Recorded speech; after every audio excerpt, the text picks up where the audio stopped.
আর একটা প্রশ্ন, মানুষ যখন বিপদে পড়ে তখন অনেক মানুষে কয় যে আল্লাহ বিপদ ফালাইয়া পরীক্ষা করা, আল্লাহ বিপদ ফালাইয়া পরীক্ষা করা। এখন বিপদে আল্লাহ ফালাইন না, শয়তানের ওয়াসওয়াসায় মানুষ বিপদে পড়ে। এটা প্রশ্ন মনে হয় ওটা, যে বিপদ আল্লাহ ফালাইননি না শয়তানে মানুষের ওয়াসওয়াসা দিয়া বিপদ ফালায়।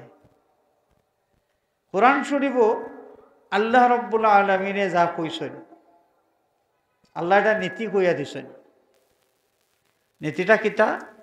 ইন্নাল্লাহা লা ইউগাইয়িরু মা বিকাউমিন হাত্তা ইউগাইয়িরু মা বিআনফুসিহিম।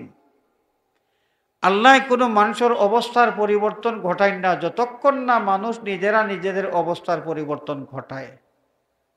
তো মানুষ আরামে আসেন, এর মাঝে আফতার যদি বিপদও পড়ি যায়, বিপদ যে সময় পড়ি যায়, এখন বুঝতা যে তার নিজের কোনো বদখাসলতির আসরের কারণে তাই বিপদে পড়ছেন। খেয়াল করছেন নি? আল্লাহ মানুষের বিপদও ফেলাইতে আল্লাহর মানুষের লগে দুশ্মনী আছে নাকি? তা ইলে হইলে তো কোনো মানুষ বাঁচতে পারল না। অনেক ফদে ফদে ফদে ফদে আল্লাহ যদি মানুষের প্রতিটা মুহূর্তের আমল জাস্টিফাই করার লাগেন, কোন মানুষ কত ঘন্টা টিকিয়া থাকতে পারবা আল্লাহর বিচারের সামনে? এটা আল্লাহ বিপদ দিয়া মারিয়া ধ্বংস করিয়া সাফ করি ফেলাই দিল। বিপদ আল্লাহ দেন না, বরং মানুষে নিজে নিজের বিপদ ফলায়, মানুষে নিজে নিজের বিপদ ফলায়, নিজের বদকারির কারণে বিপদ আয়। আর বিপদ যে সময় আয় ওই তো পারে যে আল্লাহ রব্বুল আলমিনে এই বিপদটারে তার অন্য কোনো কল্যাণের ওসিলাও বানাইয়া দিলাইতে পারে। মনে করেন একজন গাড়ি উঠতে আসেন, আখতা ধরি পাওয়ার ভিতরে দিয়ে অনেক কলার তলানো গেট বানছেন, তারা গেটের তলে লুয়া পড়ছিল, লুয়াই হামাই গেছে, লুয়া হামানিয়ে গাড়ি আর উঠতে পারছেন না, তাই গাড়ি মিস হয়ে গেছে। তাই ফার্মেসিতে গিয়া ওয়াশুস করাইয়া টরাইয়া বাদে লুয়াও বার করিয়া ব্যান্ডেজ ব্যান্ডেজ করাইছেন।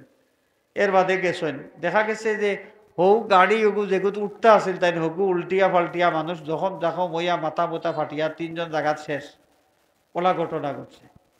তাহলে ইবাই তাই বিপদও পড়ছেন, ফাওয়াইতে লুয়া হামাইছে।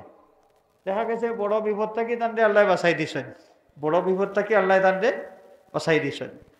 তো মোট কথা, মানুষ কোনো অশান্তি মানে কোনো বিপদ ফড়ক আল্লাহ বিপদ ফেলেন না, বিপদে পড়ে মানুষ নিজে, বিপদে পড়ে মানুষ নিজে, নিজের বদকারির কারণে, নিজের অসতর্কতার কারণে, নিজের গাফলতির কারণে মানুষ বিপদে পড়ে। ওটা হইল কথা।